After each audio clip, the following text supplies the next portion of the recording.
Buka sekarang bersama saya di Lukas pasal yang ke-16. Lukas pasal yang ke-16 mulai ayat yang ke-10. Lukas 16 mulai ayat yang ke-10.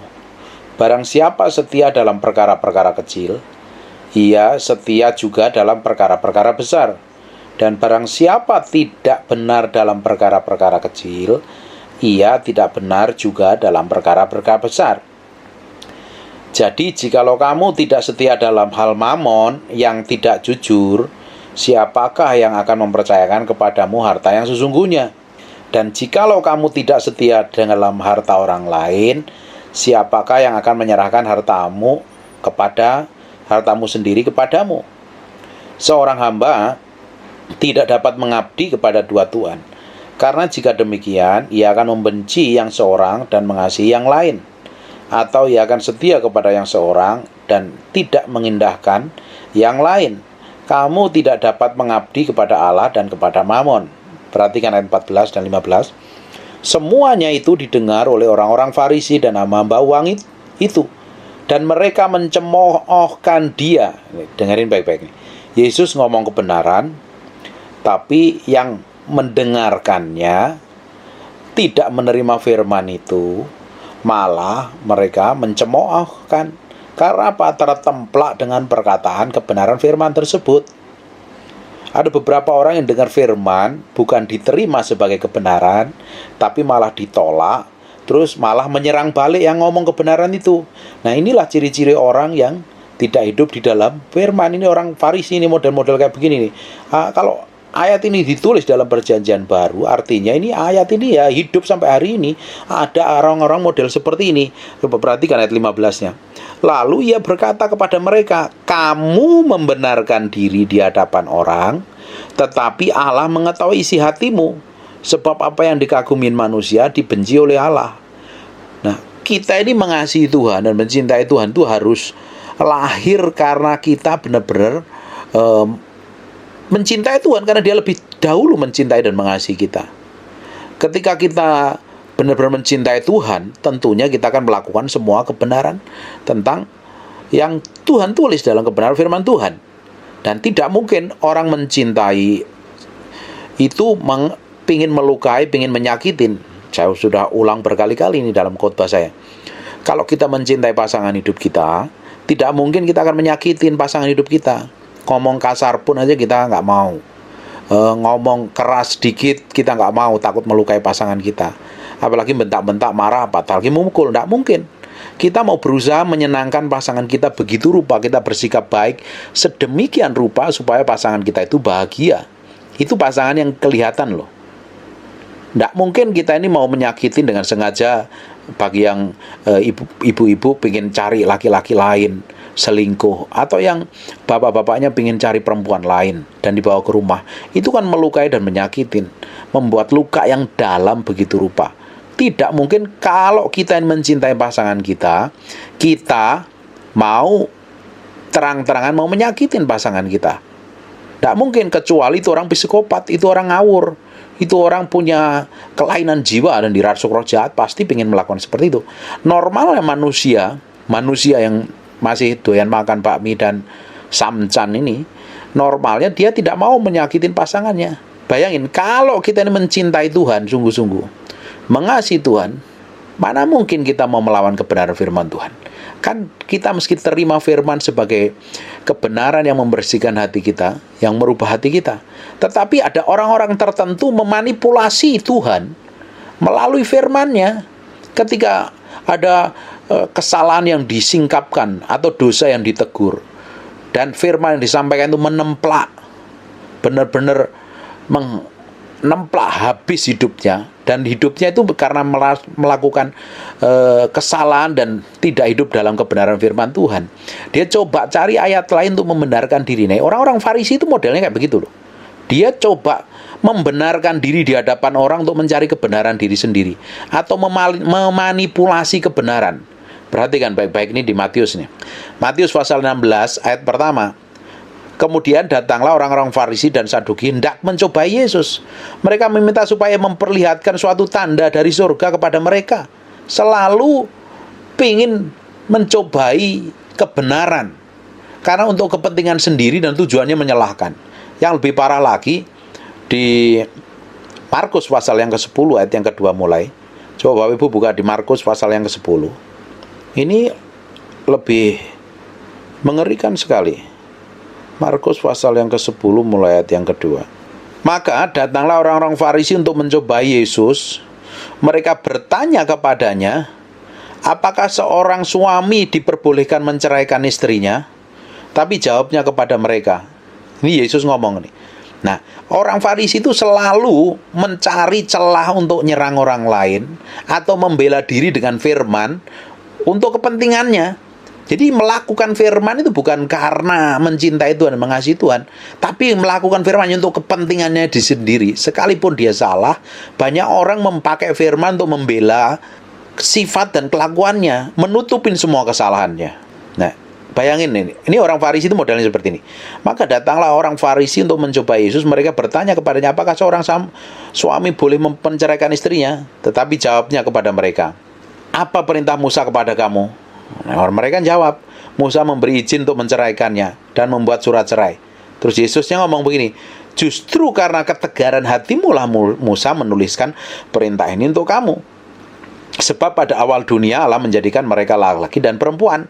Sebab itu laki-laki akan meninggalkan ayahnya dan ibunya dan bersatu dengan istrinya, sehingga keduanya itu menjadi satu daging. Demikianlah mereka bukan lagi dua, melainkan satu. Karena itu apa yang telah dipersatukan Allah tidak boleh diceraikan manusia. Ayat 10 perhatikan baik-baik. Ketika mereka sudah di rumah, murid-murid itu bertanya pula kepada Yesus. Muridnya pun juga tanya.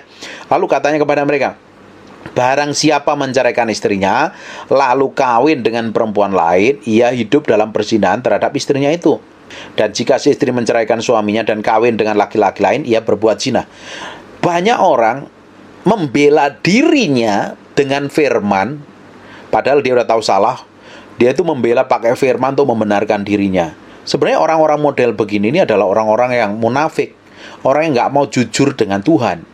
Nah, hidup kita di dalam Tuhan itu harus jujur, transparan, murni. Kalau kita ingin memiliki kemurnian hati, ketulusan hati, ada suara berisik bisa di silent itu. Kemurnian hati, ketulusan hati, harusnya kita melakukan kebenaran firman. Kita melakukan kebenaran firman itu karena kita mencintai dan mengasihi Tuhan. Saya bilang, kekristenan kita itu harusnya beranjak dewasa. Bukan karena melakukan firman kan pingin takut dapat hukuman. Kenapa kita mencintai Tuhan? Kenapa kita melakukan firman? Kenapa kita mengambil keputusan untuk berjalan sesuai kebenaran firman Tuhan? Itu bukan karena takut masuk neraka. Bukan takut karena suatu hari mendapat hukuman dari Tuhan. Tetapi karena kita ini mencintai dan mengasihi Tuhan, tulus murni. Orang yang mencintai dan mengasihi Tuhan, dia akan melakukan yang terbaik untuk Tuhan. Dia ingin memberikan yang terbaik untuk Tuhan. Sama seperti kita dengan pasangan kita. Kalau kita ini mencintai pasangan kita, mengasihinya, benar-benar tulus mencintai dan mengasihinya, kita akan berusaha membuat pasangan kita itu bahagia, memberikan yang terbaik, melakukan yang terbaik. Kalau kita tulus mengasihi Tuhan, mencintai Tuhan, kita tuh melakukan semua kebenaran bukan karena kita takut ada hukuman. Nanti kalau nggak takut kan Tuhan masuk neraka, bukan. Kalau kita mencintai Tuhan karena kita nggak mau melakukan dosa lagi, karena kita sungguh-sungguh mencintai Tuhan. Kenapa kita nggak mau melakukan perselingkuhan, main serong, punya TTM, punya berzina atau apapun juga kita lakukan terhadap pasangan kita? Bukan karena yang lain, karena kita tulus mencintai dan mengasihi. Bukan takut pernikahannya nanti hancur nanti begini, bukan. Karena tidak mau melakukan perselingkuhan atau perzina atau apapun juga, karena tulus mencintai pasangan kita. Sama kita dengan Tuhan. Tapi banyak orang sudah tahu salah, pakai firman Tuhan untuk membenarkan dirinya, memanipulasi kebenaran untuk kepentingannya sendiri. Dipikir apa yang dikerjakan, apa yang dilakukan itu benar. Tahu Bapak Ibu, Banyak orang konseling sama pendeta, sebenarnya mereka sudah tahu loh jalan keluarnya apa, hal apa yang harus diambil. Tapi kenapa cari pendeta, konseling sama pendeta, pingin butuh didengerin. Padahal di sisi lain juga sudah tahu keputusan itu salah, tetap dilakukan. Dia pingin dapat persetujuan dari hamba Tuhan, makanya dia dapat konseling sama pendeta.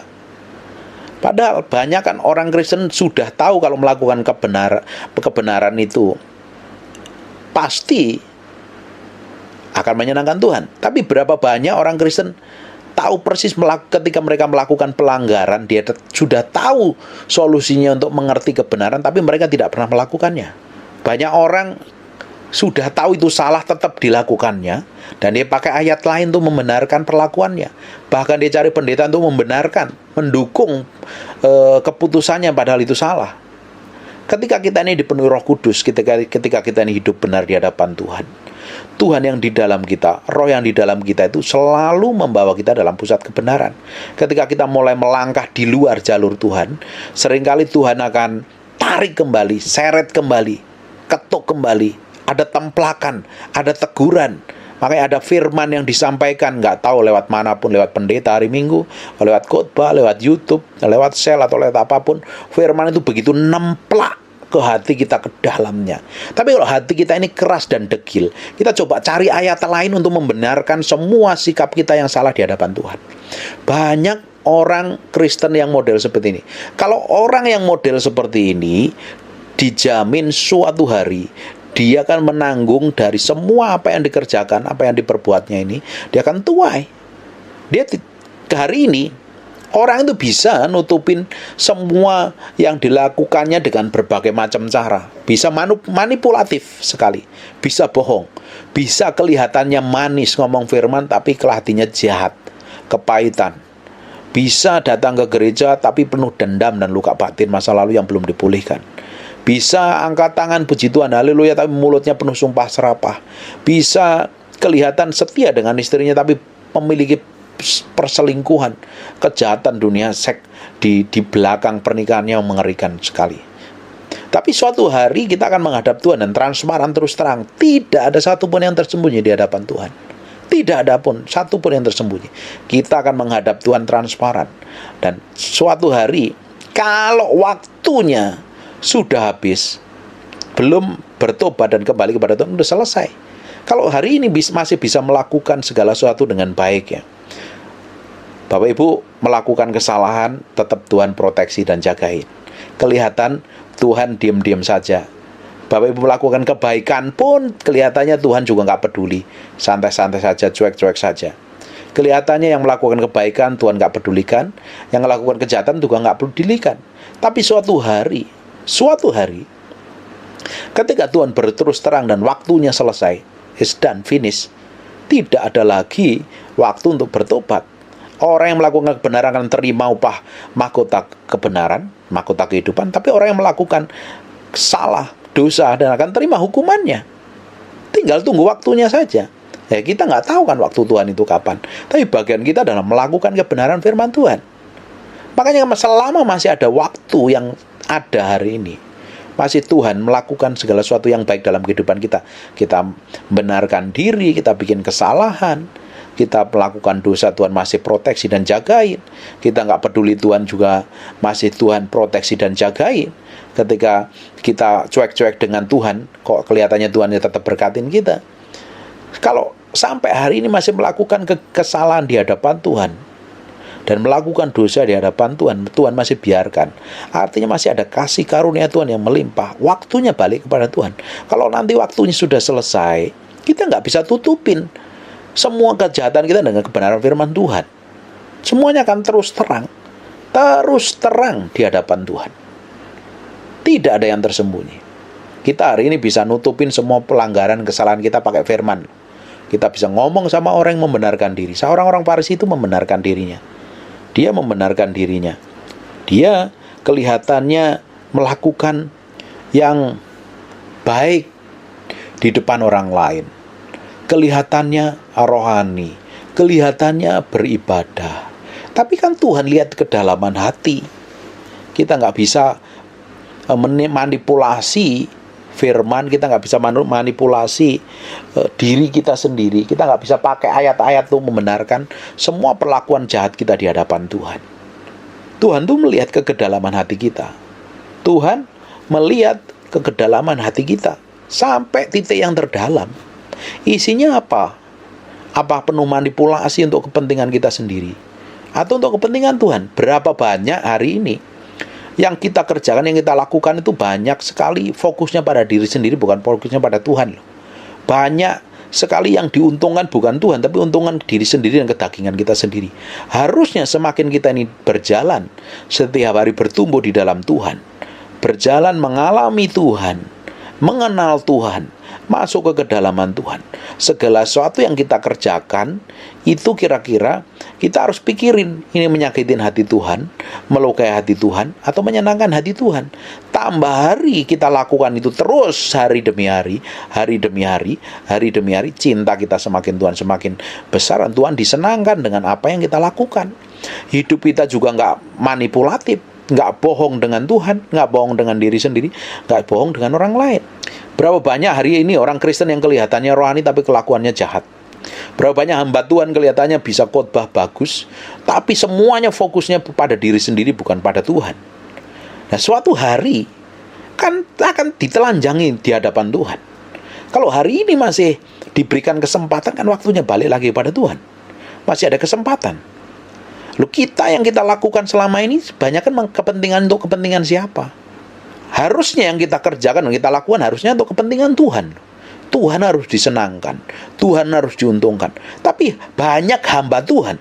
Nah, saya pun menjagain hati saya. Seringkali hati saya juga melenceng, nggak karu-karuan, meski balik lagi kepada Tuhan. Dulu saya sering melakukan banyak hal seperti itu. Tapi akhir-akhir ini Tuhan mulai luruskan, Tuhan mulai tarik ke dalam pusat kehendaknya. Dulu kalau melakukan sesuatu, nih, lihat gua nih, gua bisa, gua diurapi, gua mampu, segala macam, fokusnya pada diri sendiri. Hari ini banyak hamba Tuhan yang sekarang ini begitu. Fokusnya nih, aku nih, semuanya aku, diriku dan saya. Lihat pelayananku, lihat khotbahku, lihat doa-doaku, lihat urapanku. Bukankah itu pusatnya pada diri sendiri, pada keuntungan diri sendiri? Nah, kita ini harusnya melakukan segala sesuatu untuk kepentingan Tuhan. Tuhan dimuliakan melalui apa yang kita kerjakan dan kita lakukan. Tapi kalau Tuhan tidak dimuliakan, tapi diri kita yang dapat keuntungan, tidak heran kita ini nggak pernah mengalami sesuatu yang powerful di hadapan Tuhan. Tidak heran hidup kita tidak memiliki dampak, hidup kita tidak memiliki pengaruh, dan bahkan suatu hari kalau didapati Tuhan, hidup kita tidak akan didapatin berkenan di hadapan Tuhan. Coba masing-masing dicek, saya pun juga cek hati saya. Segala sesuatu yang kita kerjakan ini benar-benar Tuhan diuntungkan apa tidak? Tuhan dimuliakan melalui hidup kita apa tidak? Atau jangan-jangan kita pakai firman, pakai nama Tuhan untuk kepentingan kita. Tuhan kadang juga nggak minta royalti dengan semua yang kita kerjakan, pakai namanya Dia padahal untuk keuntungan kita. Itu hebatnya Tuhan yang kita layani. Hanya Tuhan mau kita ini balik saja, sadar diri lah.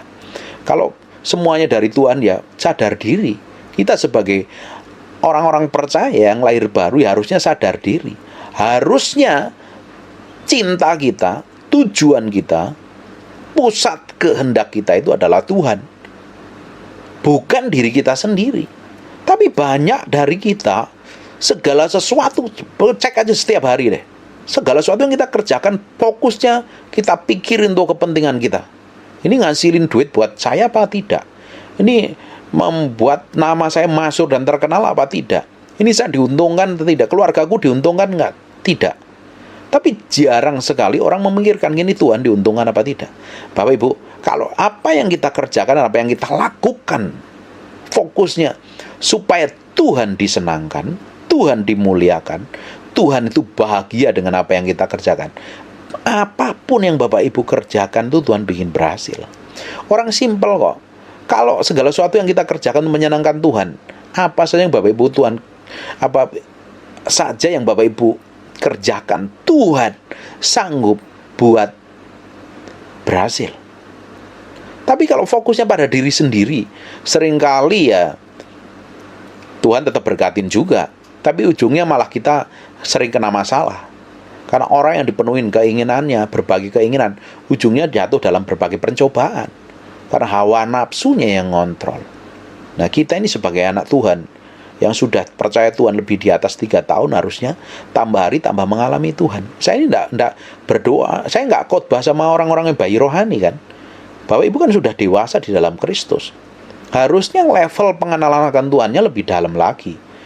Saya nggak ngomong doamu pasti dijawab Tuhan, masalahmu pasti diselesaikan Tuhan, kebutuhan pasti dicukupin Tuhan. Itu kebutuhan ya daging lah, itu terlalu cetek, terlalu dangkal.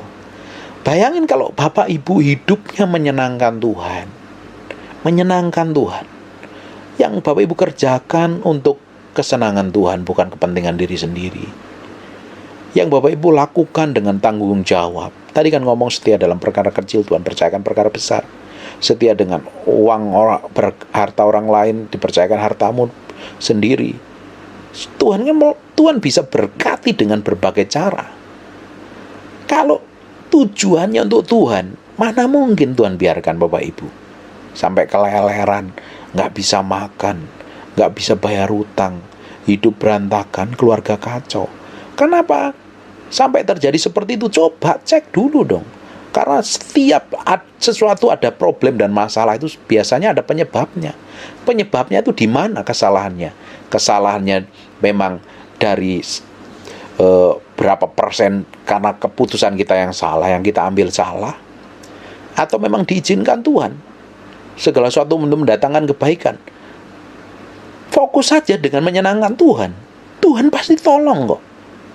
Bagian kita hari ini tuh tidak perlu pusing dengan apa yang Bapak Ibu makan minum lah.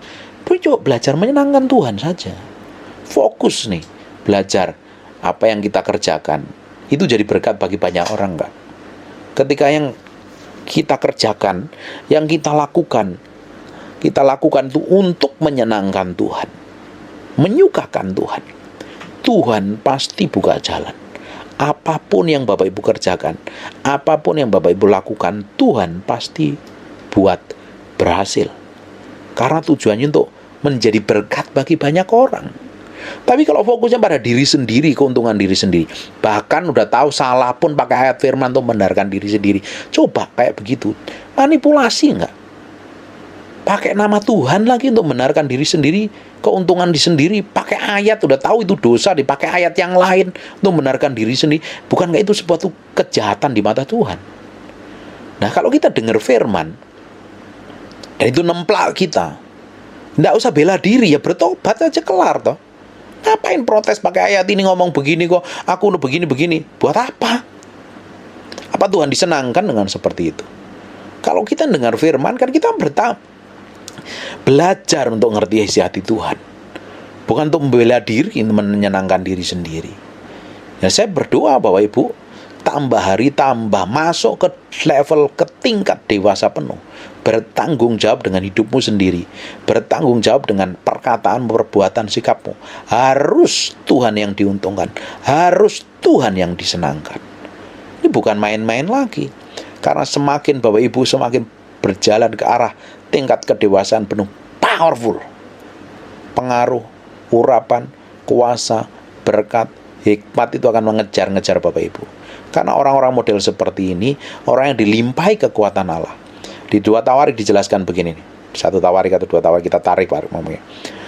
Mata Tuhan menjelajah ke seluruh bumi, mencari orang yang bersungguh hati kepadanya. Kalau didapatin orang itu bersungguh hati, Tuhan akan limpahi kekuatan, otoritas, dan kuasa. Ini orang-orang Tuhan sedang cari, yang hatinya siap di akhir zaman, available, dibentuk, diremukkan, diproses, bukan bela diri, pakai firman bela diri lagi. Coba cek, kita dengar firman kan tahu tuh, oh saya ini udah melakukan kesalahan, saya dengar firman begini, ya kelar, bertobat lah, nggak usah bela diri. Buat apa? Orang tujuan kita hanya menyenangkan Tuhan dan menyenangkan Tuhan. Dan menyenangkan Tuhan dan menyenangkan Tuhan. Kita mau menyenangkan Tuhan. Kita mau bikin Tuhan itu bahagia dengan apa yang kita kerjakan, apa yang kita lakukan.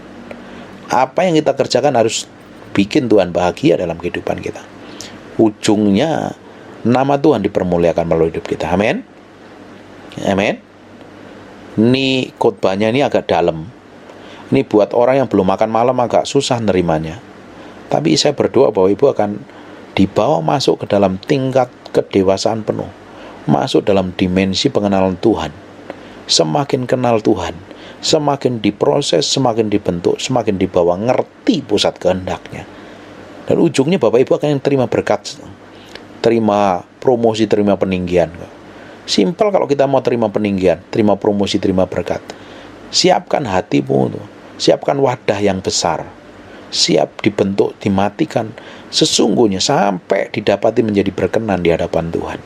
Pasti apapun yang Bapak Ibu kerjakan Tuhan bikin berhasil. Simpel kalau ikut Tuhan itu sebenarnya. Hanya daging ini kita ini sering teriak, daging ini sering protes, daging ini sering nggak mau tunduk, daging ini sering malas berontak kepada kebenaran. Ini daging ini harus disalibkan setiap hari. Daging perlu disalibkan setiap hari. Pikirannya sesuai kebenaran firman harus diluruskan. Firman adalah kebenaran. Terima, lakukan, Bapak Ibu akan menerima hal besar dari Tuhan. Amin. God bless you.